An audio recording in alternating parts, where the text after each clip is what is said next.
Every president who sat in the White House had their own Christmas table. Not identical, not standardized. Each one is completely different. Favorite leftover dishes is lamb pot pie. While the stew is warming in a 450-degree oven, prepare the biscuits. From George Washington in 1789 to Donald Trump in 2025, every single president had a completely unique variety of Christmas meal. Some ate wild game hunted that week. Some ate their grandmother's recipes. Some ate foods from countries they loved. 50 presidential Christmas dinners from 1789 to 2025. Each one tells you something about that president and the America they lived in. Mount Vernon, his residence in 1789 as winter set in. No grocery stores existed, no supply chains. Christmas dinner came from what the plantation produced itself: roasted turkey that roamed Mount Vernon grounds, root vegetables stored from harvest, potatoes, turnips, squash, preserved from months earlier, bread baked in brick ovens that morning. Every single item came from Mount Vernon itself. Complete self-sufficiency made literal on a dinner plate. This was American independence made edible. The most powerful man in America ate food entirely from his own land. Someone constantly tended the fire. The turkey rotated over flames for hours. Exact temperatures through feel, not thermostats. The vegetables boiled in iron pots. The bread had to be perfect before guests arrived. Washington's Christmas dinner represented something that would disappear: self-sufficiency. Growing everything you needed. By the next century, you could buy turkey from a butcher. You could buy vegetables from a market. This way of eating would vanish completely. Jefferson spent years in France as ambassador. He came home convinced American food needed sophistication. His Christmas dinner at Monticello looked similar to Washington's on the surface, but everything underneath was different. The turkey was roasted with French techniques, butter applied constantly, skin golden and crispy, meat impossibly tender. Around it sat dishes that shocked other Americans: vegetables prepared with cream sauces. Mac and cheese appeared decades before it became common. Jefferson brought a pasta maker from France and made fresh noodles that morning. He served wines, specific wines imported from France, paired with specific dishes. Jefferson believed every meal should be an experience. Food was philosophy. His Christmas dinner showed the world that America could be sophisticated without copying Europe blindly. By the time Jefferson's influence spread, French elegance seemed weak compared to what came next, but for a moment he convinced America that sophistication mattered. His Christmas dinner reflected Southern tradition refined: roasted duck instead of turkey, prime cuts of beef, fresh seafood from Virginia waters, game birds shot on his plantation the week before. Madison believed in American simplicity perfected, not excess like European courts, just good ingredients prepared well. His Christmas dinner said you did not need to be French to eat elegantly. His wife Dolly influenced every detail. She believed the president's table should be beautiful, should make statements about American taste. Dolly's Christmas dinners were famous. Politicians came for the food as much as the conversation. Madison's Christmas dinner represented American refinement. We could do this ourselves. We did not need Europe. Our own traditions were elegant enough. Monroe was Southern. His Christmas dinner featured Southern tradition proudly: ham baked slowly with honey glaze, biscuits made from scratch, collard greens cooked with bacon, sweet potatoes roasted in coals. Monroe believed in American independence from Europe. His dinner was American, not French, not British, American, Southern American specifically. He believed Southern food should represent the nation. Monroe invited Congress members, made Christmas dinner a political event, showed them Southern hospitality, showed them that power and warmth could exist together. His table was formal but comfortable, elegant but genuine. Monroe's Christmas dinner represented Southern dominance in early America. Southern food became American food. Southern hospitality became American hospitality. This moment defined how we eat. John Quincy Adams Adams was New England intellectual. His Christmas dinner was New England tradition. Cod, fresh clams, oysters from Massachusetts waters, seafood prepared simply to showcase quality. Adams believed in American virtue. His dinner was virtuous, simple, honest, not excess, not performance, just good ingredients prepared correctly. This was moral eating. He came from merchant family, understood quality, understood that simple preparation honored good ingredients. His Christmas dinner reflected this understanding. Do not overcomplicate. Let the food speak. Adams represented New England values that would shape American culture. Hard work.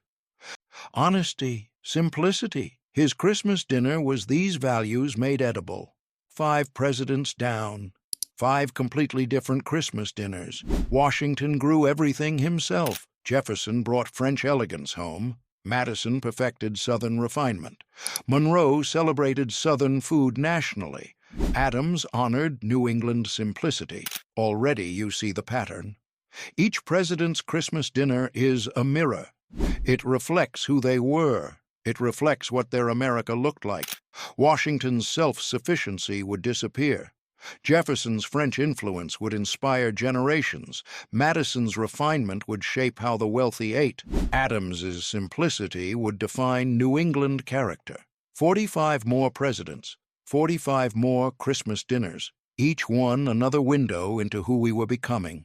Each one another story about American identity made visible on a dinner plate. Jackson was frontier soldier. His Christmas dinner reflected this completely. Wild game dominated his table, venison roasted whole, elk meat if he could hunt it, duck, quail, game birds shot on his Tennessee plantation.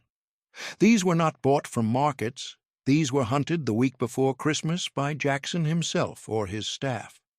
Jackson believed in self-reliance, in taking what you needed from the land, in the frontier philosophy that a man provided for his own table. His Christmas dinner was frontier philosophy made edible, cornbread thick and substantial, beans cooked with bacon fat until they were tender and rich, sweet potatoes roasted until their natural sugars caramelized, food that stuck to your ribs, food that made you feel strong and capable, food that meant survival. Jackson represented a new America, not the founding fathers in their refinement and French sophistication, but the frontier spirit, the self-made man, the wilderness conqueror, the man who took what he wanted and did not apologize. By the time Jackson's era ended, this style of eating had won over refined European tradition. Hearty frontier food became more American than French sophistication. His Christmas dinner changed what America thought about food, changed what America thought about itself. Van Buren was Dutch-American. His Christmas dinner reflected Dutch traditions brought from New York, spiced meats, root vegetables, heavy bread, food that nourished through harsh winters. Van Buren believed in celebrating immigrant heritage. His dinner said that bringing your own traditions made America stronger, that we were built from many cultures mixed together into something new, that diversity was strength, not weakness. He served dishes his mother made decades earlier, dishes from Dutch settlements in New York, made exactly the way they were made in the old country. This was continuity. This was saying the past matters. This was saying where you come from matters. The spiced meats tasted like tradition. The root vegetables spoke of old-world agriculture. The heavy bread meant survival through winter, generation after generation. William Henry Harrison. Harrison was military man. His Christmas dinner was hearty, substantial, built for soldiers who had to work hard and endure difficult conditions, beef stew made thick and filling, bread, root vegetables, food that gave you strength. Harrison believed in American courage, in the frontier spirit, in the idea that Americans were stronger, braver, more capable than other peoples. His dinner was soldiers' food, food that meant you could survive anything, food that meant you were strong, food that meant you could conquer. The stew was made from beef cooked low and slow until it was tender. Vegetables added for nutrition and sustenance. The broth was rich and satisfying. Everything about the meal said, "This will keep you going. This will make you strong enough for whatever comes." John Tyler. Tyler became president when Harrison died. His Christmas dinner was Virginia tradition: ham, cornbread, collard greens, the food of his childhood home, the food that made him who he was. Tyler believed in states' rights, in regional identity, in the idea that Virginia had traditions that should not be erased or changed by national government. His dinner was a state dinner. Virginia at the White House. He was saying, "This is who I am. I bring my traditions with me. I will not apologize for them." The ham was cured using Virginia methods. The cornbread was made from Virginia corn. The collard greens came from Virginia gardens. Every element said, "This is my home. This is my people. This is what we eat where I come from." James K. Polk. Polk was expansionist. His Christmas dinner featured game from newly acquired territories, venison from Texas, elk from lands just acquired from Native Americans, turkey, game birds from the South. Every protein represented conquest. His meal celebrated American expansion, westward movement made edible. Every dish represented a territory claimed, manifest destiny on a plate. The belief that America was destined to expand westward, taking land from whoever occupied it before. Polk believed America was destined to expand. This was not questioned. James Buchanan was bachelor president. His Christmas dinner was formal but empty. The rules were followed perfectly. Every element was correct, but something fundamental was missing. No family warmth, no genuine connection, just correct procedure, executed precisely and perfectly. Buchanan was indecisive about slavery, the central crisis of his time. He could not decide. He would not decide. He hoped it would resolve itself somehow without his leadership. His Christmas dinner was indecisive, not quite anything, neither Southern nor Northern, neither refined nor simple, just blank formality. The dinner was correct, the china was fine, the wine was good, the preparation was perfect, but it all felt hollow, like going through motions, like performing presidency without actually being president, like being present but not really there. He did not know how to lead. His dinner reflected this uncertainty. Everything looked right on the surface. Everything was wrong underneath. The appearance of leadership without the reality. Lincoln grew up poor in Kentucky. His Christmas dinners as a child were sparse and meager, cornbread, salt pork. Whatever survived the winter in storage, whatever did not spoil. When he became president, his dinner was more abundant in quantity, but his tastes never changed.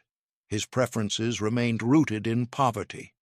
His White House Christmas dinner included turkey, but prepared simply. No French techniques, no elaborate preparations. Vegetables boiled until tender. Bread, butter, milk. The foods he had grown up eating, just slightly elevated. Johnson came from poverty. His Christmas dinner was working man's food, simple, substantial, built to fill your belly and give you energy for hard work. No pretense, no attempt to seem fancier than he was. Johnson believed ordinary people should lead, that the working class had wisdom that educated elites lacked.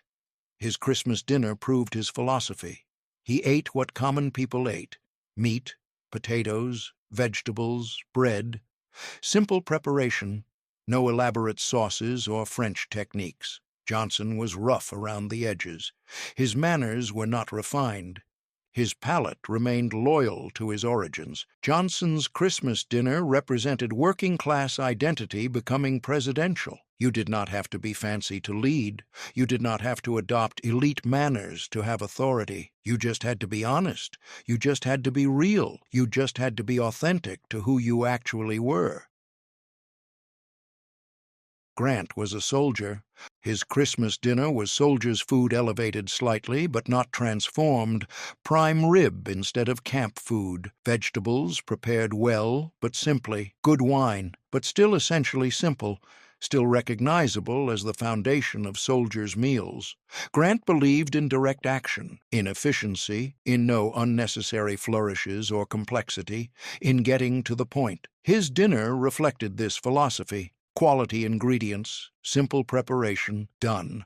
No wasting time, no pretentious displays, just good food prepared well and eaten without ceremony. Grant smoked constantly, even during meals. He was not interested in food as sensory experience or aesthetic event. He was interested in nourishment, in getting energy, in moving forward to the next task. His dinner was fuel, important fuel, good fuel, but fuel nonetheless. The meal was efficient. Not rushed, but not leisurely either. Grant ate with purpose. He understood what his body needed and he provided it. Nothing more, nothing less. No emotional relationship with food, just practical understanding. Grant's Christmas dinner represented military simplicity applied to civilian life. You can eat well without being fancy. You can appreciate quality without being pretentious. You can have sophistication without performance. You can be powerful through competence, not through display. This was Grant's philosophy, and his Christmas dinner embodied it perfectly. Hayes was compromise president. His entire presidency was about compromise, about finding middle ground between North and South, between past and future. His Christmas dinner reflected this impossible balancing act. His dinner was compromise made edible, Southern food prepared with Northern techniques, blended, mixed, never quite one or the other. This was the problem with Hayes. He was always trying to please everyone and never quite succeeding with anyone. He served ham, but not the way the South prepared it, biscuits, but not quite the way Northern bakeries made them, collard greens cooked with bacon, but with restraint, with Northern propriety. Everything Southern enough to acknowledge the South, everything Northern enough to maintain the North's dignity. Hayes's Christmas dinner represented reconciliation attempt, the belief that eating together could heal division, that if North and South sat at the same table, shared the same meal, maybe they could understand each other, maybe they could forgive each other. His Christmas dinner was political statement dressed as family meal. Garfield was intellectual, brilliant man. His Christmas dinner reflected his mind, not his palate. He was more interested in ideas than flavors, more interested in conversation than cuisine. His Christmas dinner was sophisticated but not pretentious. Good food prepared well. Quality wine selected thoughtfully, conversation valued above all else. Garfield believed the meal was excuse to gather minds, not showcase wealth or status. His Christmas dinner represented the intellectual president. Food did not matter in the traditional sense. Ideas mattered. His table was about minds meeting, about brilliance gathering in one room, about using the holiday as excuse for intellectual discourse.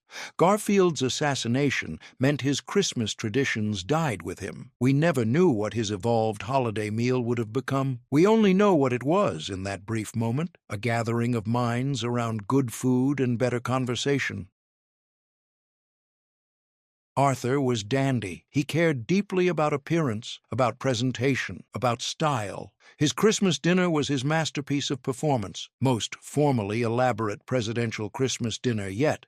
Arthur's Christmas dinner represented Gilded Age excess at its peak, money-buying civilization, appearance mattering more than substance, the belief that you could purchase sophistication, that elegance could be bought, that refinement could be imported. His dinner proved that Arthur understood style, but not ethics. that he could create beautiful surfaces while corrupt underneath. His Christmas dinner was perfect theater, perfectly arranged, perfectly presented, perfectly false. Cleveland was reform president. His entire administration was about reform, about cleaning up corruption, about moral leadership.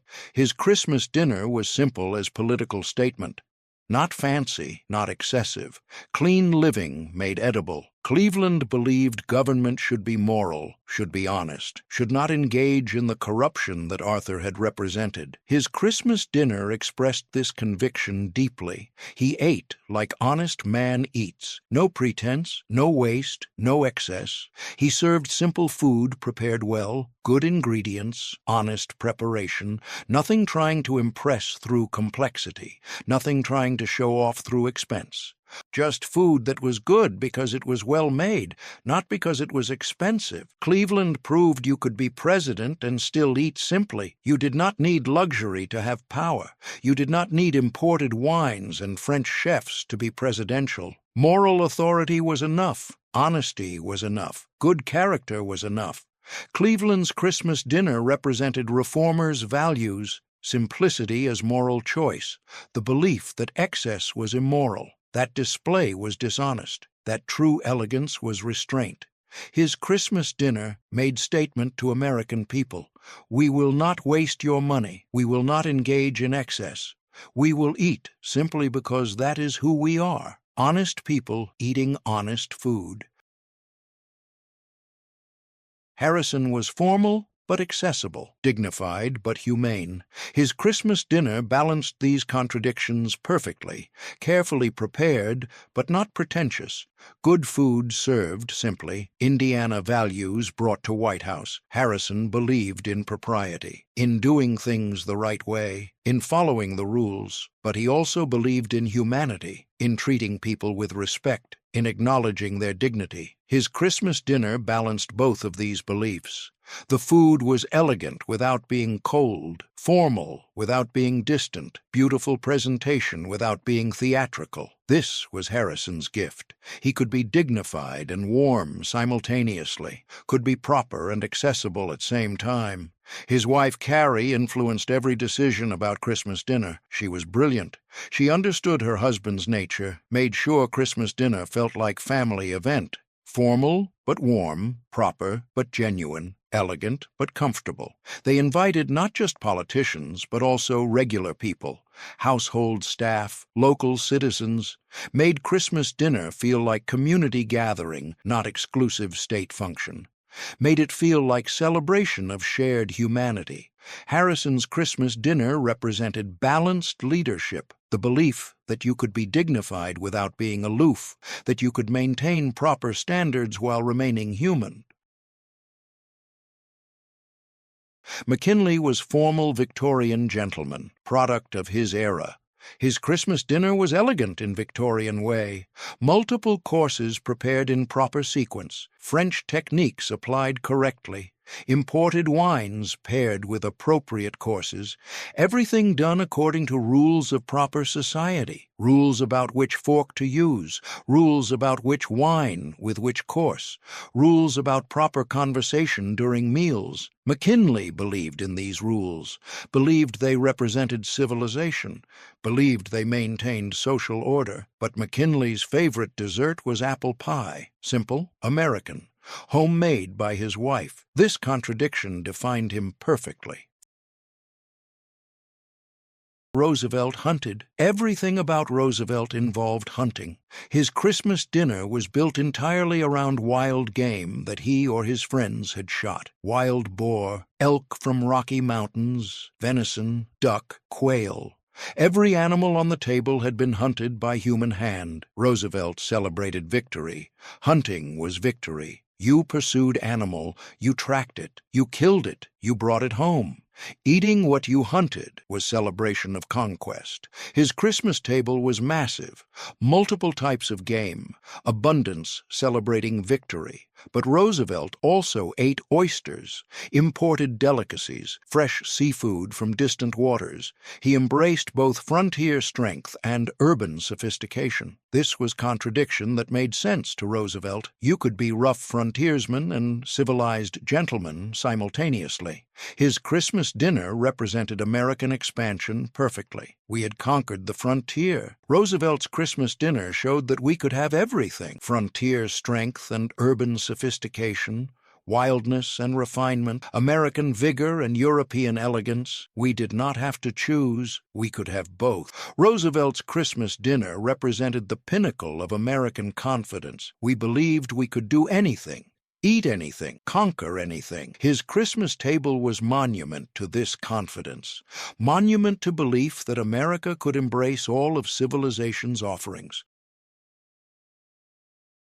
Taft was heavy-set. He was a large man who loved food deeply. His Christmas dinner was abundant, multiple courses, rich sauces, everything designed meticulously to be delicious. Taft believed in enjoying life. His Christmas dinner showed this philosophy clearly. Food was pleasure, not just fuel, not just obligation, pleasure, joy, delight. Taft did not apologize for loving to eat. He served dishes that were rich, heavy, filling, designed to satisfy completely. Multiple meats prepared different ways, vegetables in cream sauces, bread still warm from oven, wine, desserts elaborate and sweet. Taft invited people he genuinely enjoyed, made Christmas dinner celebration of friendship and food, made it clear that eating well was allowed, that enjoying food was allowed, that pleasure was acceptable even for president. His Christmas dinner represented joy in simple pleasure, the belief that eating well was allowed, that you did not have to apologize for loving good food, that pleasure was not sin, that enjoying life was presidential. Taft proved that leadership did not require self-denial, that you could enjoy food and still be effective leader, that pleasure and power were not contradictory, that Christmas dinner could be about authentic joy, not just formal obligation.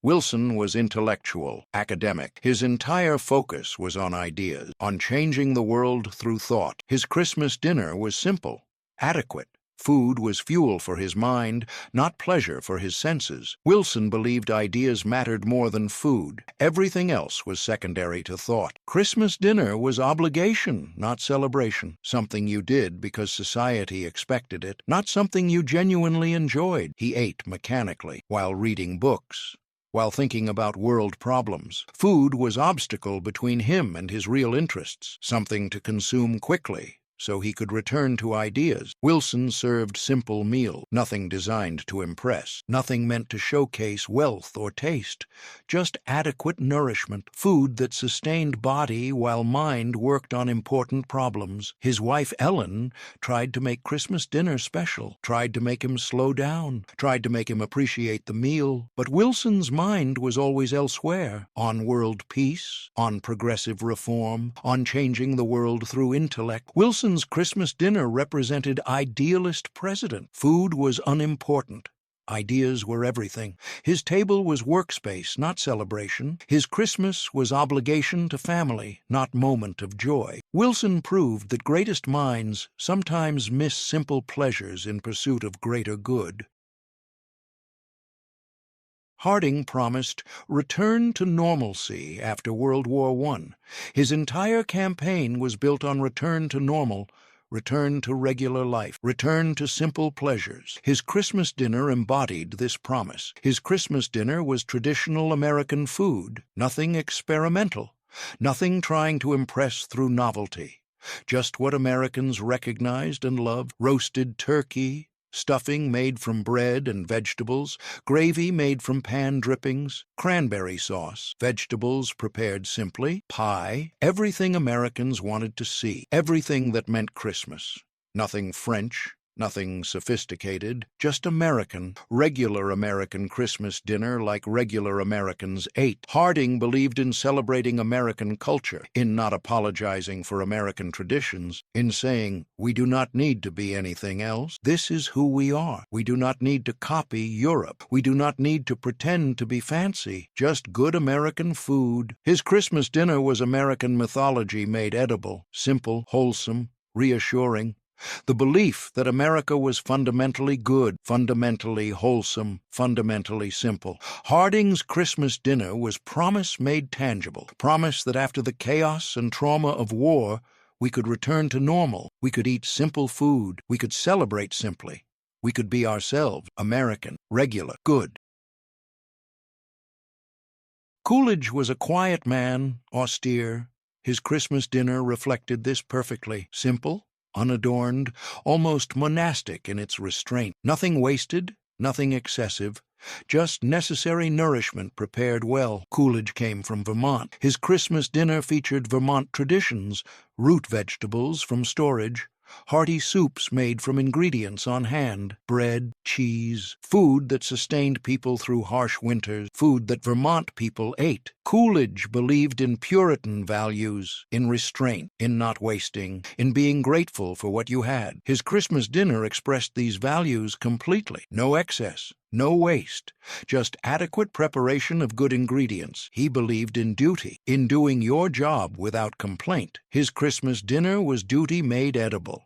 Something you did because it was necessary, not something you celebrated, not something you enjoyed excessively, just adequate sustenance. Coolidge ate alone mostly, or with his wife. No grand gatherings, no performances. Christmas dinner was private, quiet. A man's relationship with food was his own business, not something to display or celebrate. Coolidge's Christmas dinner represented American stoicism, the belief that excessive celebration was unseemly. 25 presidents, 25 Christmas dinners. We are halfway through American history. Washington grew his own food. Jefferson honored French elegance. Jackson celebrated the frontier. Lincoln ate like a working man. Each president's Christmas dinner reveals a piece of American character. Our food tells our story better than our speeches do. But now we're entering new territory. The Depression is coming. War is coming. The 20th century is about to transform everything we know about food. The next presidents will eat differently. Their meals will reflect struggle. 25 more presidents are coming. Hoover believed in rugged individualism, believed Americans could survive anything through hard work. His Christmas dinner was untroubled. Expensive wine, prime cuts of beef, multiple courses prepared perfectly. The meal was elegant. The wines were imported. The preparations were sophisticated. Everything spoke of confidence, of abundance, of a nation that had solved its problems, that had moved beyond want and scarcity. Hoover did not know what was coming. 3 months later, bread lines would form across America. Families would go hungry. Factories would close. Banks would fail. Hoover's Christmas dinner of 1929 was the last breath of the 1920s. After this moment, nothing would be the same. The meal that seemed like celebration became monument to ignorance. The expensive wines tasted like hubris in hindsight. The prime rib became symbol of inequality that would soon tear the nation apart. Hoover's Christmas dinner represents the moment before catastrophe, the last meal before the fall. It tastes like interrupted optimism now that we know what came after. This was prosperity's final moment before the reckoning arrived. FDR's Christmas dinner at Hyde Park was deliberately modest. Turkey, stuffing made from bread, vegetables, gravy, cranberry sauce, nothing elaborate, nothing that screamed excess. But the deliberate choice mattered enormously. FDR knew America was suffering. Eating extravagantly while people starved felt morally wrong. His simple meal was political statement. The president eats like regular Americans eat. He invited his staff, sat with them, made Christmas dinner feel like family meal, not formal state dinner. FDR's Christmas dinner represented solidarity during crisis. We suffer together. We survive together. We are all in this equally. The simplicity was not poverty. It was choice. FDR could have eaten lavishly. He had money. He had access. He chose restraint deliberately. This choice meant something. It said, I understand what you are experiencing. I am not separate from you. I eat what you eat. FDR's Christmas dinner represented leadership through empathy, through understanding, through willingness to sacrifice. This was what America needed during the Depression. Truman was working-class man. His Christmas dinner was Midwestern, simple, honest, Kansas City values brought to White House. Truman came from ordinary background. His dinner reflected this. Meat prepared simply, vegetables boiled until tender, bread, butter, milk, food that common people ate. Truman did not pretend to be fancy. His Christmas dinner was genuine. What you saw was what you got. No performance, no pretense. Truman represented honest leadership. No need for elaborate display. No need for French chefs and imported wines. Just good food prepared well. Just man eating what man eats. Truman's Christmas dinner represented America returning to basics after World War II. We were tired of formality. We wanted authenticity. We wanted leaders who ate like we ate. Eisenhower was military man. Everything about him was disciplined and organized. His Christmas dinner reflected this. Protein and vegetables, portions calculated, nothing wasted. Food was fuel. Fuel for function, nothing more. Eisenhower believed in efficiency above all else. Eisenhower believed in order, in structure, in systems working correctly. His Christmas dinner expressed this perfectly. Everything efficient, nothing indulgent, just sufficient nutrition prepared correctly. Eisenhower represented military discipline applied to civilian life. You did not need luxury to have power. You needed order.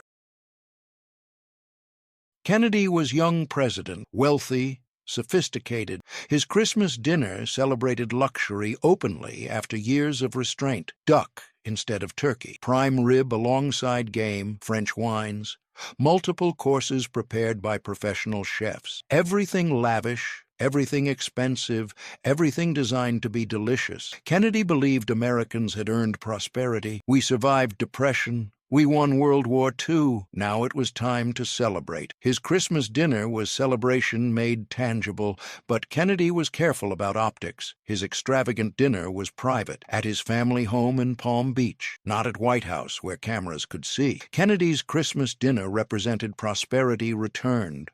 We could enjoy life again. We had earned this. America was young again. America was confident again. Johnson was Texas man. His Christmas dinner was Texas barbecue, ribs smoked for hours over mesquite wood, brisket, cornbread, beans cooked with jalapenos, sweet tea by the gallon. Johnson believed in abundance. Growing up during Depression had taught him that scarcity was the enemy. His dinner was meant to overwhelm. So much food you could not finish it, leftovers for days. This meant you were successful. He invited everyone, staff, Secret Service, family, neighbors if they happened by. His dinner was communal, not exclusive. Food was for sharing in Johnson's mind. The barbecue pit was set up outside the ranch house, smoke drifting across the landscape for hours, the smell of Texas mesquite and meat cooking slowly. This was not fancy. This was authentic. Johnson's Christmas dinner represented Texas values becoming national values. Abundance, sharing, community. This was how America should eat. Nixon was awkward with food. He ate to fuel himself, not to enjoy. His Christmas dinner was formal, correct, executed perfectly, but somehow joyless.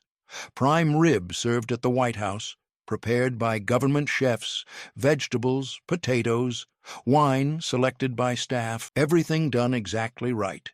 Nothing personal, nothing that revealed who Nixon actually was. His staff noted that he ate quickly, without comment, like a man completing a task. He asked about the food's preparation only to verify it was done properly, not because he cared about flavors. Nixon believed in structure, in doing things the right way. His Christmas dinner reflected this. It was presidential, it was correct, but it was also strangely hollow. Nixon's Christmas dinner represented mechanical leadership, everything correct, nothing genuine. This was the problem with Nixon. He could do things right, but could never make them feel real. Ford was ordinary man. His Christmas dinner was ordinary. Midwest food, simple preparation, nothing exotic, nothing trying to impress. Ford believed in regular people. His Christmas dinner proved it. He was comfortable with simplicity, did not try to be something he was not. Ford represented accidental presidency. He became president without expecting to. Carter grew up in rural Georgia during the Depression. His family farmed peanuts, struggled, survived. Christmas dinner in his childhood was whatever they could afford, whatever they could grow, whatever they could make stretch. When he became president, he remembered those lean years. He never forgot what it felt like to have almost nothing. His Christmas dinner as president was fried chicken, collard greens cooked slow with ham hocks, cornbread made from stone-ground meal, sweet potato pie with a flaky crust. Carter believed in frugality. His Christmas dinner was modest, not because he couldn't afford more. He was president. He could have had anything. But he believed abundance was wasteful, believed showing off was wrong, believed that leaders should model restraint, should show Americans that you didn't need excess to celebrate. That simple food made with care was enough. He invited neighbors to Christmas dinner, local people from Washington, not just politicians and diplomats, regular people. Made Christmas dinner feel like a community event, not a state function. People ate standing up sometimes, sat on couches, casual, comfortable. No assigned seats, no formal protocol, just people gathering to eat together.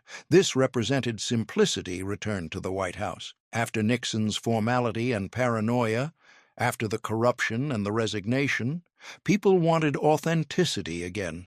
They wanted to know their leaders were real people eating real food made by people who loved them. Carter gave them that, gave them a president who ate fried chicken his wife made, who believed in restraint, who practiced what he preached about living simply. But this simplicity also made some people uncomfortable. They wanted their president to be grand, to represent American power and wealth, to show the world that America was the greatest nation. Carter's modest Christmas dinner felt like weakness to them, like America diminishing itself. This tension between simplicity and grandeur would define American politics for decades. Carter's Christmas dinner represented an America trying to be humble, trying to return to values, trying to prove that less could be more. Whether America was ready for that message remained an open question. Reagan was an actor before he was a politician. He understood presentation, understood that how things looked mattered as much as what they actually were. His Christmas dinner was theater, carefully constructed, every detail planned, every element chosen for what it communicated. His Christmas dinner was prime rib, elegant, expensive, perfectly cooked, served on china that had been in the White House for generations, crystal glasses that caught the candlelight, silver that gleamed, everything formal, everything beautiful, everything saying, "We have recovered from the malaise of the 1970s. We are confident again. We are strong again. We are ready to lead the world again. We are back." His wife, Nancy, influenced every detail. She believed the White House should be beautiful, that America's house should represent America's greatness. That included the Christmas table. She selected the china, the crystal, the flowers, the candles, everything coordinated, everything perfect. She understood that the White House was a stage, that every meal was a performance, that people were watching. But Reagan also kept jelly beans on his desk, offered them to visiting heads of state, to senators, to children who toured the White House. This contradiction was Reagan perfectly. Formal elegance and childlike sweetness existing side by side, strength and vulnerability, power and accessibility.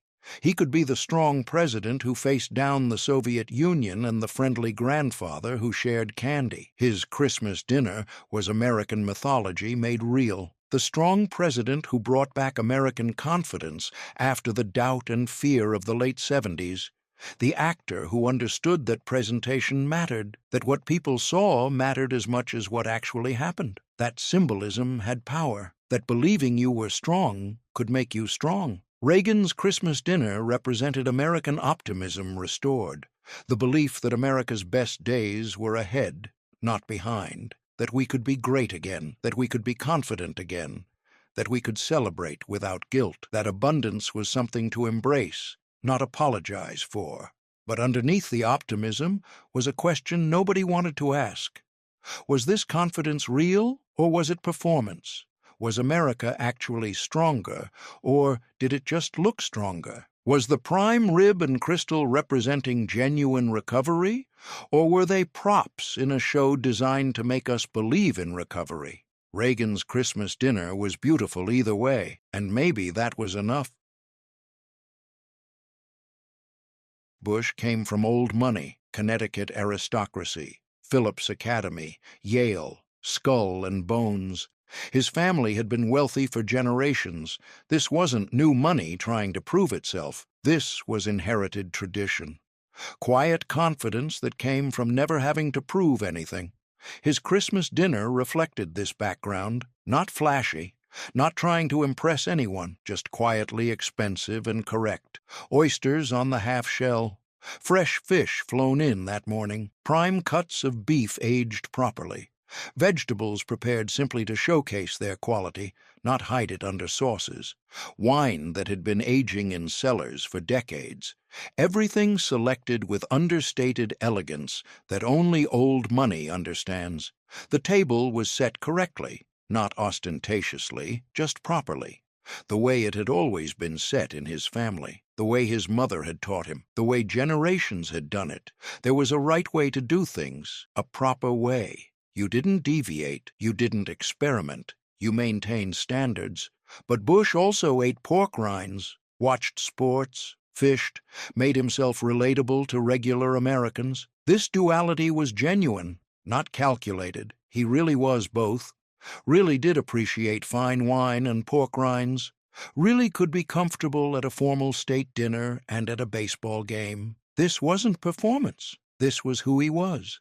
His Christmas dinner was formal, but his personality was casual. He wrote personal notes to people, remembered birthdays, called old friends. The formality was inherited. The warmth was genuine.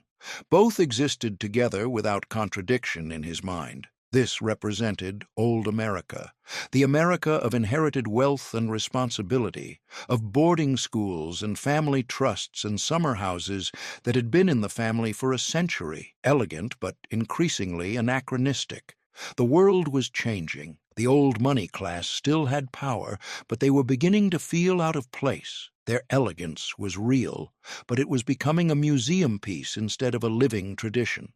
Bush represented the end of an era, the last president who came from that old aristocratic world, the last one who assumed that breeding and background and doing things the proper way mattered. After him, that world would still exist, but it would never hold the presidency again.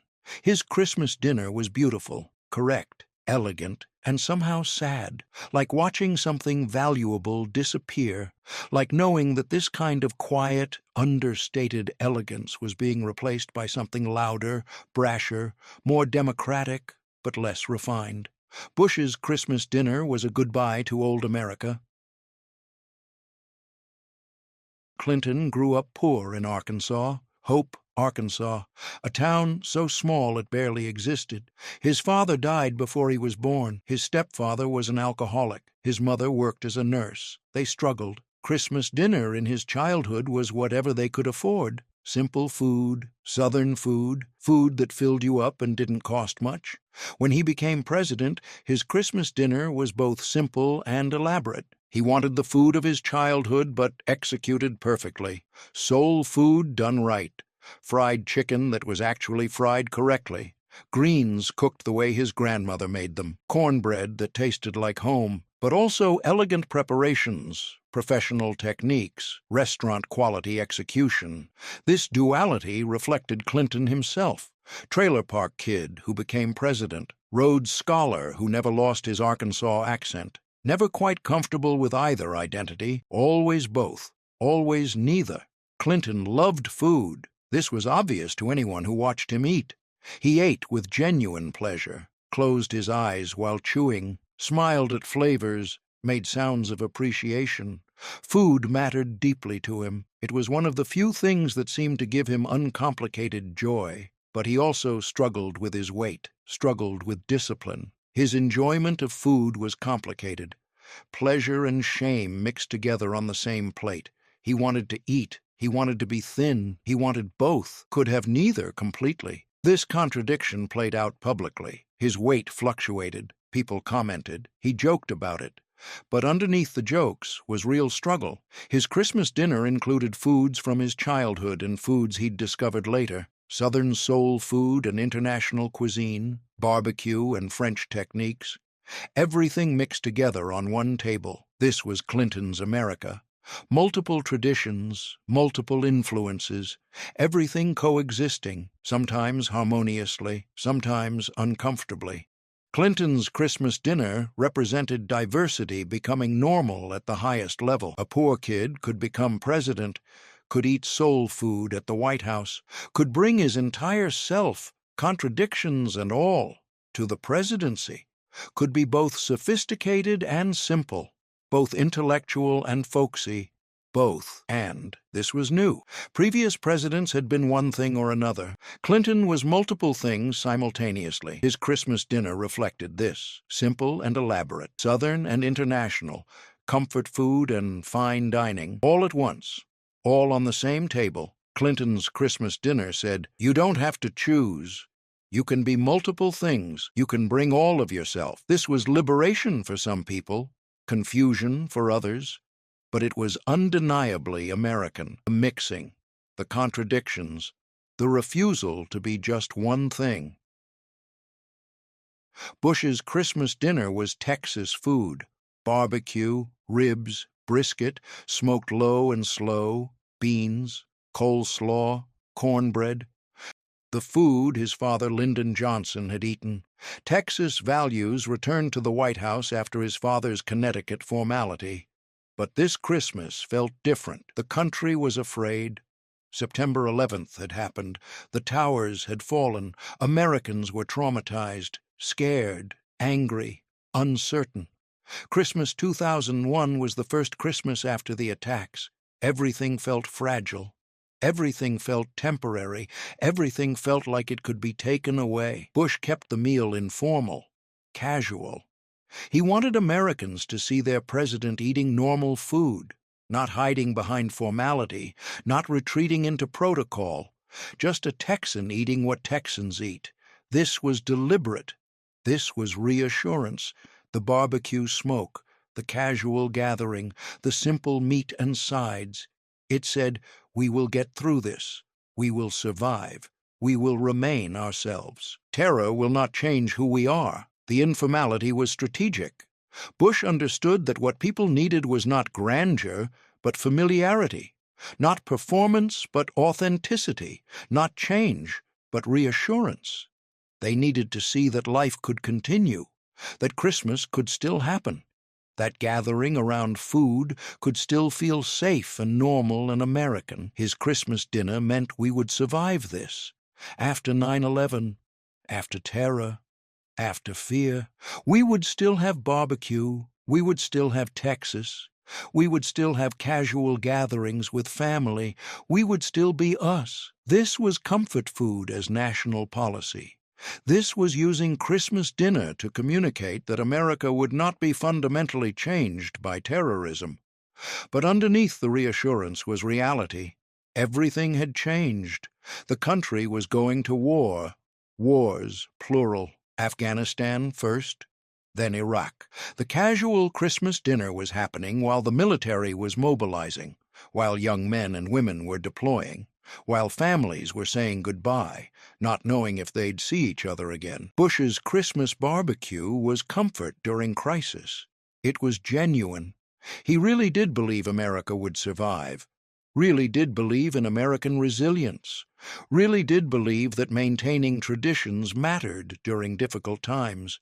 But it was also a performance, a message, a strategic communication designed to keep Americans calm, to keep them confident, to keep them believing that everything would be okay even when nothing was certain. Bush's Christmas dinner was both real and symbolic, both comfort and strategy, both personal and political. This duality defined his presidency, the genuine and the calculated existing side by side, impossible to separate. Obama's Christmas dinner was multicultural. Hawaiian influences from his childhood, Southern soul food from Michelle's family, international cuisine from his travels and his cosmopolitan worldview. His plate reflected his identity. Multiple cultures, multiple traditions, multiple influences all mixed together. He served traditional turkey. That was expected. That was American. But the turkey was prepared with techniques from different countries, brined in ways he'd learned from different cuisines, roasted with spices that weren't traditionally American. The sides came from around the world, vegetables selected from multiple continents, preparations that mixed. His dinner included organic vegetables from the White House garden Michelle had planted, sustainable fish, meat from animals raised humanely, food sourced responsibly. Every choice was considered, every ingredient was vetted. His daughters influenced the menu. He asked them what they wanted, listened to their preferences, made Christmas dinner about family preference, not formal tradition, not what presidents were supposed to serve, what his family actually wanted to eat. This was democratic. This was modern. This was different from how it had been done before. Obama's Christmas dinner represented America becoming multicultural at the highest level.